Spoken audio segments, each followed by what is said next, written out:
A very warm welcome to all of you to Self Selection Board, a one step towards uniform. मेरा नाम है शुभम वार्ष्णेय और आज हम करेंगे idiom and phrases and vocabulary. ये टॉपिक आपके इंडियन आर्मी, नेवी, एयरफोर्स तीनों यूनिफॉर्म को पारिभाषित करेगा तो CDS, NDA, AFCAT, INET and territorial army. अब ये लेक्चर 7 है, इससे पहले 6 लेक्चर हम कर चुके हैं।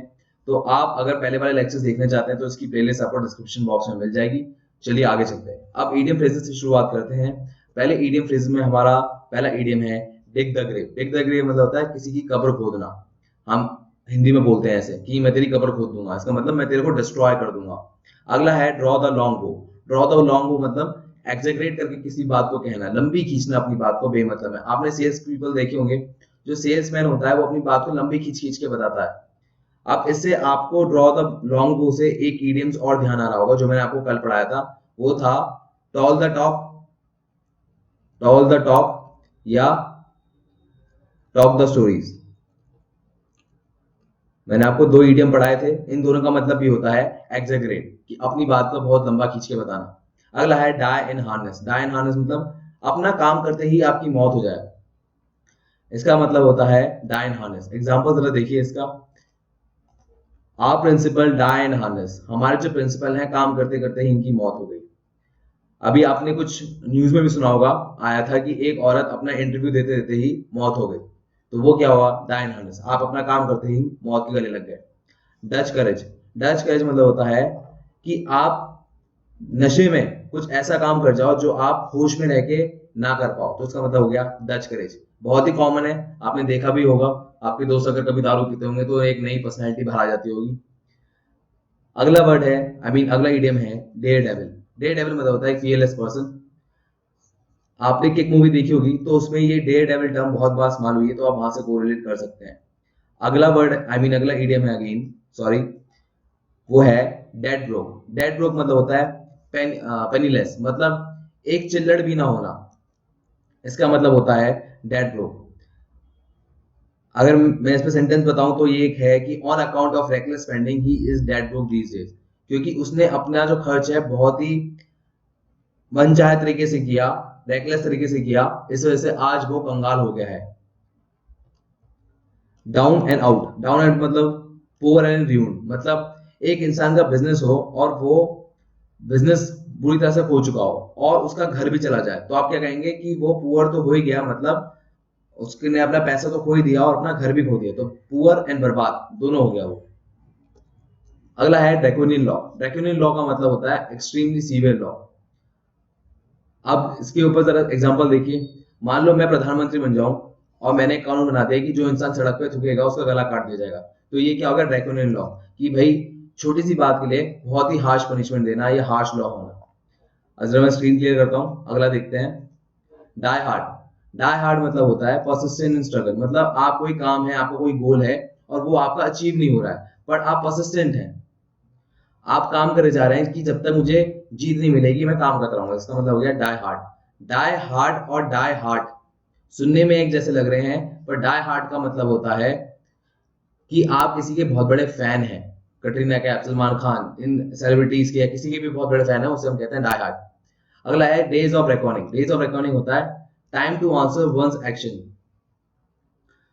अब डेज ऑफ रिकॉर्डिंग में अगर मैं आपको एग्जांपल दूं तो ये है कि मान लो, कहते हैं ना कि अब पाप का घड़ा भर गया, आपसे सजा मिलेगी, तो ये हो गया डेज ऑफ रिकॉर्डिंग, कि जब किसी चीज का घड़ा भर चुका होता है या किसी काम का एकदम पीक पॉइंट आ चुका होता है कि अब वो बर्दाश्त नहीं किया जाएगा, तो कहा जाता है डेज ऑफ रिकॉर्डिंग। आगे चलते हैं। अगला है down in the mouth. Down in the mouth मतलब आउट ऑफ द एलिमेंट्स। जरा एग्जांपल देखिए। Now days he is down in the mouth because he has suffered the heavy loss in the business. तो out of element को अगर मैं कहूं आम शब्दों में तो ये है सैडनेस, कि वो आजकल बहुत दुखी है क्योंकि उसने अपने बिजनेस में बहुत बड़ा लॉस झेला है। Dog in the manager. Dog in the manager क्या होता है कि एक इंसान अपने कार्यकाल में कुछ कर नहीं पाया, अब वो दूसरे को भी नहीं करने दे रहा है, तो होता है डॉग इन द मैनेजर। तो आप इंडियन पॉलिटिक्स से इसे कंपेयर कर सकते हैं। कांग्रेस अपने 60 साल के करियर में कुछ नहीं कर पाई इकोनॉमिकली, इंडिया को ग्रो करने में, अब वो बीजेपी पे कस रही है कि वो भी कुछ ना कर पाए। अगला है डैम स्क्विब। डैम स्क्विब मतलब क्या होता है? Complete failure. अब जरा इसका सेंटेंस देखिए। The visit of our foreign minister to China proved a damp squib on a border issue.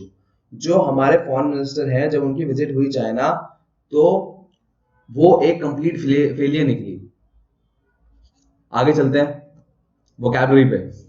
अगर वोकैबुलरी पे आगे बढ़े तो पहला शब्द है बेनिवोलेंट। बेनिवोलेंट मतलब होता है चैरिटी।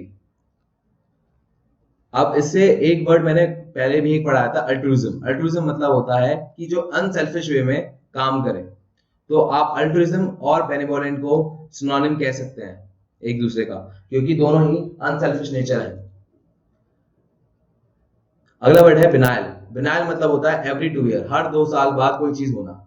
एक होता है बिनायल, एक होता है बाय एनुअल, एक होता है एनुअल। ये आपने सुना होगा, बाय एनुअल मिलिट्री एक्सरसाइज हो रही है, एनुअल मिलिट्री एक्सरसाइज हो रही है। तो कमेंट बॉक्स में बताओ बाय एनुअल और एनुअल का मीनिंग क्या है। बिलेटेड, बिलेटेड क्या होता है? हम किसी को बिलेटेड हैप्पी बर्थडे विश करते हैं। भाई जिसका बर्थडे निकल गया होता है ना, उसे बिलेटेड हैप्पी बर्थडे विश करते हैं। तो बिलेटेड मतलब होता है डिलेड। बिग्यूबिल, बिग्यूबिल मतलब होता है डिल्यूट या चीट। अब जरा इसका आम शब्द में मैं अगर बताऊं बिग्यूल मतलब क्या होता है। देखिए बिग्यूल एक ऐसा इंसान होता है जो पहले आपसे मीठे मीठे रिश्ते बनाएगा, बहुत प्यारे प्यारे रिश्ते बनाएगा, और फिर आपको धोखा दे देगा। तो वो हो गया बिग्यूल। अगला वर्ड है बिहोव। बिहोव मतलब होता है एक इंसान जिसकी कोई रेस्पॉन्सिबिलिटी हो या कोई ड्यूटी हो और उसको वो करना ही करना हो, तो उसे हम कहते हैं बिहोव। अगला वर्ड है बेनेल। बेनेल मतलब होता है लैकिंग इन द ओरिजिनल। मैं दोबारा बोलता हूं, लैकिंग इन द ओरिजिनलिटी, और वो बस पुराने काम को रिपीट हो रहा हो। अब जरा यहाँ पर एक सेंटेंस देखते हैं हम। The stories of Ruskin Bond's are not banal because he writes about the uncommon subject. Ruskin Bond की जो स्टोरीज हैं वो बेनेल नहीं है, वो बोरिंग नहीं है, क्योंकि वो पुरानी किसी चीज को रिपीट नहीं करता है। वो इसलिए इंटरेस्टिंग है क्योंकि वो अनकॉमन सब्जेक्ट पे लिखता है जो टॉक नहीं किए जाते। आगे चलते हैं। अगला वर्ड है ब्रेजन। ब्रेजन मतलब होता है इंसॉलेंट, इम्प्यूडेंट या इम्पर्टिनेंट। अगर आम शब्द में कहूं तो ब्रेजन का मतलब है बोल्ड विदाउट शेम। मतलब वो कोई भी बात बेबाक कह देता है बिना किसी हिचक के, शर्म के। जरा इसमें एक सेंटेंस देखते हैं। Her brazen behaviour at the party offended her poor relation. उसका जो बेबाक बोलने का तरीका है बिना किसी शर्म हिचक के, उसने अपने जो रिश्ते हैं पार्टी के अंदर वो और खराब कर लिए। तो इसे हम कहेंगे ब्रेजन। एक होता है बुके। बुके मतलब होता है बंच ऑफ फ्लावर। आपने, अगर आप रिलेशनशिप में हैं तो आपने अपनी गर्लफ्रेंड को कभी दिया होगा, या आप शादी में जाते हैं तो आप देते हैं, या गिफ्ट के तौर पे भी आप किसी को देते हैं बुके, तो बंच ऑफ फ्लावर देते हैं, तो उसे हम कहते हैं बुके। आगे है ब्रूच। ब्रूच मतलब होता है ऑर्नामेंटल क्लैस्प। ऑर्नामेंटल क्लैस्प मतलब, देखिए आपने अपनी माँ की साड़ी या उनका सूट या अपनी गर्लफ्रेंड की जो ड्रेस है उसमें देखा होगा बॉर्डर्स पे कुछ गोल्डन स्ट्रिप लगी रहती है, उसी को हम कहते हैं ब्रूच। जरूरी नहीं वो गोल्डन हो, कुछ भी डिजाइन हो जो बॉर्डर पे हो, उसे हम कहेंगे ब्रूच। अगला है ब्लेटेंट। ब्लेटेंट मतलब होता है ओपनली शेमलेस। अब ब्लेटेंट को जरा आप यहाँ पर देखें, तो अगर हम ब्लेटेंट को कहें कि एक इंसान जो बोले, सबके सामने बोले, और ये ना देखे कि वो क्या शर्मनाक काम कर रहा है। क्या मतलब है मेरा? His behavior was condemned as blatant when he blamed his father for his own misdeed.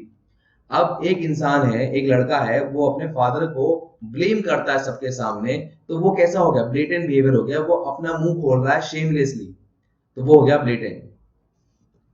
ये होता है वीडियो का एंड। ये है ऑब्जेक्टिव जनरल इंग्लिश, जहां से ये सारे वर्ड्स लिए गए हैं। ये किताब कमाल की किताब है क्योंकि ये यूपीएससी के एग्जाम्स के लिए बनी है, एनडीए और सीडीएस के लिए।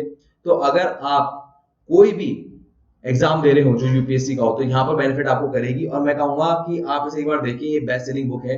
इसमें आपको ग्रामर की भी बहुत सारी नॉलेज मिलेगी। इसका लिंक आपको डिस्क्रिप्शन बॉक्स में मिल जाएगा। मैं लेता हूं आपसे विदा। जय हिंद। और मेरे लिए कोई मैसेज हो तो आप मुझे डिस्क्रिप्शन बॉक्स में, डिस्क्रिप्शन बॉक्स कह रहा हूं, कमेंट बॉक्स में #वार्षणिक करके कमेंट कीजिए। Bye bye.